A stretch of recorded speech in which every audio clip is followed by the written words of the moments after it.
Good morning. आज हम पढ़ेंगे बीएससी पार्ट सेकंड का first paper structure and function of invertebrate types में पेलोमेनस या स्कॉर्पियन।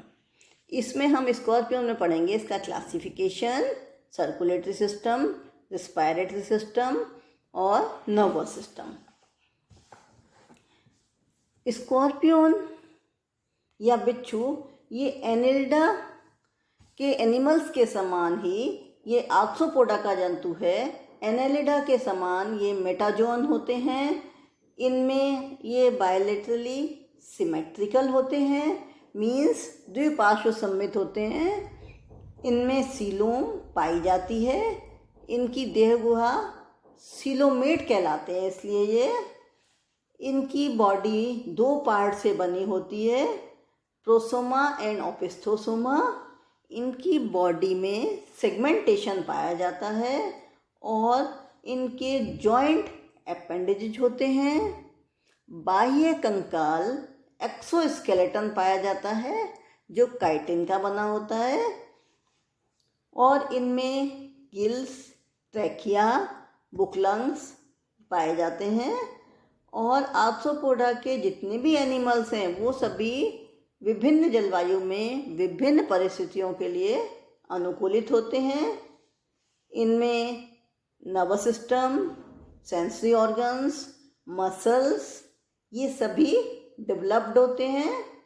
अब हम इसका डिटेल में स्टडी करेंगे। Scorpions are predatory arachnids of the order scorpions. Scorpionida order के ये प्रेडेटरी एनिमल हैं, मीन्स परभक्षी होते हैं। They have 8 legs and are easily recognized by the pair of grasping pedipalps and the narrow segmented tail. इनमें total 8 legs होते हैं और ये आसानी से पहचाने जाते हैं। ग्रेस्पिंग पेडिपल्प्स होते हैं इनमें जो आगे की ओर होते हैं, and the narrow segmented tail होती है। टेल पतली लंबी होती है और सेगमेंटेशन उसमें होता है। Often carried in a characteristic forward curve. और आप कभी भी देखेंगे उसकी टेल, अभी हम आगे डायग्राम में भी आपको दिखाएंगे, टेल फॉरवर्ड डायरेक्शन में कर्व की हुई रहती है बैक के ऊपर, ending with a venomous stinger. और आखिरी में उसमें वेनमस स्टिंगर होता है। Scorpions range in size 9 mm। Generally इनका साइज 9 mm का होता है और जो लार्जेस्ट होते हैं दे आर 23 सेंटीमीटर तक होते हैं। जनरली जो अपने आप पाए जाते हैं लगभग 15 सेंटीमीटर के होते हैं। और इनका जो डोर्सल पार्ट हम देखते हैं वो डार्क होता है और वेंट्रल पार्ट जो होता है वो लाइट कलर का होता है। All scorpions have a venomous sting. जितनी भी स्कॉर्पियंस हैं सभी में वेनोमस स्टिंग होता है, but the vast majority of the species do not represent a serious threat to humans and in most cases healthy adults do not need any medical treatment after being stung. लगभग सभी बिच्छुओं में वेनोमस organ पाया जाता है। Majority जो species हैं उनसे कोई सीरियस थ्रेट ह्यूमंस को नहीं होता है। ज़्यादातर केसेज में कोई नुकसान नहीं पहुंचाते। यदि हेल्दी अडल्ट है तो उसको कोई भी ट्रीटमेंट की आवश्यकता भी नहीं होती। जब बिच्छू डंक मार देता है तो कोई ट्रीटमेंट की आवश्यकता नहीं होती। रूरल साइड में आपने देखा हो तो खेतों में बहुत ज़्यादा पाए जाते हैं, तो उनमें वो जब डंक मार देते हैं तो जनरली लोग कोई भी आयरन की वो होती है, चाहे चाबी हो या कुछ भी हो, उसको थोड़ा घिस लेते हैं और बॉडी को नॉर्मल कर लेते हैं। Only about 25 species are known to have venom capable of killing a human. लगभग 25 स्पीसीज ऐसी देखी गई हैं जो कि ह्यूमन के लिए थ्रेट हैं। In some parts of the world with highly venomous species, human fatality regularly occur primarily in areas with limited access of medical treatment. यदि हम देखते हैं तो वर्ल्ड के कुछ पार्ट्स में ऐसे हैं जो वेनमस स्पीसीज ज़्यादा पाई जाती हैं, जहाँ ह्यूमन फर्टिलिटी भी ज़्यादा होती है और इन एरिया में मेडिकल ट्रीटमेंट की आवश्यकता होती है। आप ये देखें, ये इसका डायग्राम दिया हुआ है। जैसा कि आपको अभी बताया, आप देखिए इसकी बॉडी को जो देखेंगे कि बॉडी इसकी कैसी होती है, लंबी होती है, पतली होती है। इसके अलावा आप देखिए डोर्सो वेंट्रली फ्लैटन दिखाई दे रही है। आगे की ओर बताया था कि आगे की ओर इसमें आप यहाँ देखेंगे तो ये चेलिसेरा एंड पेडिपेल्प पाए जाते हैं। पूरी बॉडी सेगमेंटेड है, बॉडी 2 पार्ट में डिवाइडेड है। ये पार्ट जो आगे वाला पार्ट है, this is called prosoma and the posterior part is called opisthosoma. Posterior part opistosoma is further divided in 2 parts. An anterior part of this is called mesosoma and the posterior part of this is called metasoma. Middle में इनके median आई होती है और side में lateral eyes पाई जाती हैं। इसके अलावा जैसे अभी बताया था कि ये जो बॉडी है, ये इसका पोस्टीरियर पार्ट है, कर्व किए हुए रहता है आगे की डायरेक्शन में। तो आप देखिए ये पोस्टीरियर पार्ट को इसने आगे की डायरेक्शन में कर्व किया हुआ है। इसके अलावा यहाँ देखिए ये वेनोमस ऑर्गन है, लास्ट में जो है ये पाया जाता है, कहते हैं डंक मार देता है। तो आप देखिए पॉइंटेड स्ट्रक्चर दिखाई दे रही है, ये पाया जाता है। ये जो दोनों आगे की ओर हैं ये चेलिसेरा एंड पेडिपेल्प्स होते हैं और ये सब वॉकिंग लेग्स कहलाते हैं जो इन्हें मूवमेंट में हेल्प करते हैं।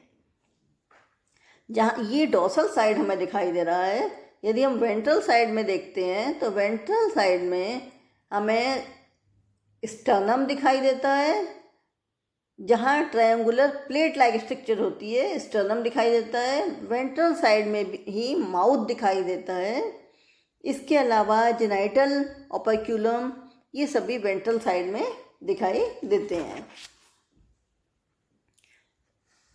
ये आप देखिए यहाँ आप जैसा कि बताया था कि कलर को उसके अकॉर्डिंग, जो एनवायरनमेंट है उसके अकॉर्डिंग कलर को कर लेते हैं। तो आप देखिए यहाँ ग्राउंड का जो कलर है उसके अकॉर्डिंग आप देखिए ऊपर का कलर भी ऐसा ही दिखाई दे रहा है। और एक्सोस्केलेटन आपको बताया था काइटिन का होता है। तो आप देखिए ऊपर की सतह इसकी थोड़ी हार्ड दिखाई दे रही है, तो एक्सोस्केलेटन काइटिन का होता है। आप देखिए ये देखिए आइज का स्ट्रक्चर आप देखिए, बीच में ये मीडियन आई कितनी क्लियर है और ये साइड में लेटरल आई दिखाई दे रही हैं। एक चीज़ आपको और क्लियर दिखाई दे रही होगी, ये चेलिसेरा पेडिपेल्पेन में आप देखो टीथ लाइक स्ट्रक्चर दिखाई दे रही है। अब हम इनका साइंटिफिक क्लासिफिकेशन देखते हैं। किंगडम एनिमेलिया में आते हैं, फाइलम आर्थ्रोपोडा। अब आर्थ्रोपोडा के मेन कैरेक्टर्स क्या हैं? Bilaterally symmetrical, triploblastic and segmented body, coelom present, jointed appendages present, exoskeleton made up of chitin, open circulatory system present, body cavity is called hemocoel and excretion by Malpighian tubules or green glands. Then subphylum Chelicerata. Chelicerata के characters हैं, body is divided in 2 parts, prosoma and opisthosoma. आगे की ओर हम देखते हैं तो एक जोड़ी मुख पूर्वी नखर युक्त अशनकारी उपांग होते हैं जिन्हें चेलिसेरा कहते हैं, और पीछे की ओर जो मुख पश्च उपांग होते हैं they are called pedipalps. Then order Arachnida. Arachnida के कैरेक्टर्स हैं, स्थलीय एवं वायवीय श्वसन पाया जाता है, मीन्स एरोबिक रेस्पायरेशन होता है। बॉडी पर 4 पेयर्स अपेंडेजेस पाए जाते हैं और एक्सक्रीशन मेलपिजियन ट्यूब्यूल्स के द्वारा होता है। Then order Scorpionida, respiration by book lungs. Then family Scorpionidae. Then habit and habitat. The scorpions are usually inhabitants of warm tropical region. जैसा कि शुरू में बताया था के वार्म ट्रॉपिकल रीजन में पाए जाते हैं। They are nocturnal cryptic animal well known for their rapacious habit. They love shade and avoid heat. ये वार्म ट्रॉपिकल रीजन में पाए जाते हैं, नॉक्टर्नल होते हैं और क्रिप्टिक एनिमल है, रात्रिचर होते हैं, मीन्स रात को ये फूड की तलाश में निकलते हैं। और क्रिप्टिक होते हैं, रेंग का चलने वाले जंतु होते हैं। ये शेड में रहना पसंद करते हैं और हीट को अवॉइड करते हैं, कहीं भी किसी भी चीज़ के नीचे छुपे हुए रहते हैं। Some live in desert and some in mountain areas, and several scorpions are seen in rainforest. कुछ डेजर्ट एरिया में रहते हैं, कुछ माउंटेन एरियाज में रहते हैं और कुछ रेन फॉरेस्ट में रहते हैं। These organisms spend daytime within sands, crevices and holes and under stones and logs. क्योंकि इनको रात में रहना पसंद, रात्रिचर हैं, नॉक्टर्नल हैं, तो ये डे टाइम में कहीं ना कहीं छुपे हुए रहते हैं, चाहे तो ये मिट्टी में रहते हैं या किसी होल्स में रहते हैं या फिर पत्थर के नीचे या लकड़ी के नीचे छुपे हुए रहते हैं। Often the scorpions are seen within the household furniture and clothings. ज़्यादातर हम देखते हैं तो हाउस होल्ड फर्नीचर और क्लोथिंग्स में रहते हैं। At night they become active and prey upon spiders, cockroaches and other insects. रात में ये एक्टिव हो जाते हैं और ये जैसा कि बताया था प्रेडेटर होते हैं, ये स्पाइडर्स, कॉकरोच और इंसेक्ट पर अटैक करते हैं। While walking it usually raise the body from the ground on the legs. जब चलते हैं तो ये तो आपने सबने देखा ही होगा, घर में भी जब दिखाई देते हैं या वैसे देखा होगा आप स्कॉर्पियन को, जब चलते हैं तो ये लैंड से थोड़ा सा ऊंचा रहते हैं क्योंकि ग्राउंड पर इनके लेग्स रहते हैं। Scorpion can live for a long time without food and water and often are seen to practice cannibalism. ये बहुत लंबे समय तक बिना पानी और खाने के रह सकते हैं, तो इनको कैनाबलिज्म की प्रैक्टिस होती है। It can dig hole by the 3 anterior pairs of legs and possess delicate sense of touch. ये छेद मतलब खोदने का काम करते हैं, ये छेद बना लेते हैं और जो एंटीरियर पेयर ऑफ लेग होते हैं, डेलिकेट सेंस ऑफ टच होता है इनमें और ये आसानी से खोद लेते हैं। अब हम इनकी मॉर्फोलॉजी स्टडी करेंगे। The body of scorpions is elongated, narrow and dorsoventrally flattened. इसकी बॉडी लंबी होती है और सकड़ी होती है, इसके अलावा डॉर्सोवेंट्रली फ्लैटन्ड होती है। The colouration of scorpions varies from yellow, orange to black and it depends upon the background of living place. इसका जो कलर होता है बॉडी का, येलो होता है या ऑरेंज होता है या ब्लैक होता है, और ये किस पर डिपेंड करता है, जो सराउंडिंग्स जिसमें रह रहा है उस ग्राउंड पर या जिस लॉग्स पर रह रहा है या किसी शेड के नीचे रह रहा है, उसकी जो बैकग्राउंड होता है उसके अकॉर्डिंग इसकी बॉडी होती है, उस कलर का होता है। The segments are distinct and are original from organized two tagmata, prosoma, cephalothorax and opisthosoma abdomen. Segment जो हैं वो डिस्टिंक्ट होते हैं। जो आगे वाला पार्ट है दैट इज कॉल्ड प्रोसोमा और cephalothorax and the posterior region is called opisthosoma और abdomen. Both these parts have exoskeletal covering and several structures are present in 2 regions. दोनों पार्ट पर एक्सोस्केलेटल कवरिंग होती है और कुछ स्ट्रक्चर्स प्रेजेंट होती हैं दोनों रीजन में। यहाँ आप देखिए डायग्राम दिखाई दे रहा है, आप दोनों डायग्राम ध्यान से देखेंगे तो ये डॉर्सल साइड का है लेफ्ट वाला और दूसरा वेंट्रल साइड का है। जैसा कि आपको बताया डिग करने का काम करते हैं। फ्रंटल रीजन जो होता है उसमें जो उपांग होते हैं, देखिए चेलिसेरा एंड पेडिपेल्प हैं, इनसे डिग करने का काम करते हैं, होल बनाते हैं। बॉडी बताया था 2 पार्ट में डिवाइड होती है, तो आप देखिए जो आगे वाला पार्ट है दैट इज कॉल्ड प्रोसोमा और cephalothorax and posterior region is called ओपिस्थोसोमा।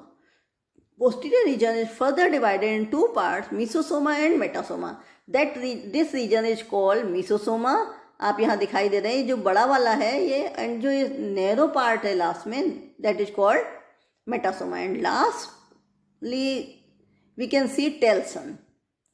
इनमें आइज आप देखिए, ये जो डार्क दिखाई दे रही है this is median eye, and ये दोनों साइड में दिखाई दे रही हैं ये लेटरल आई हैं। आगे ये सिफेलोथोरैक्स रीजन आपको दिखाई दे रहा है, ये सभी वॉकिंग लेग्स हैं जो मूवमेंट में हेल्प करते हैं।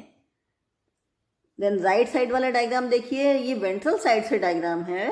इसमें आप देखिए ये जो एंटीरियर रीजन में दो अपर्चर्स दिखाई दे रहे हैं, these are called genital aperture, pectine, and ये यहाँ देखिए आप स्टिग्मा है और लास्ट रीजन सेम है। तो आज हमने पढ़ा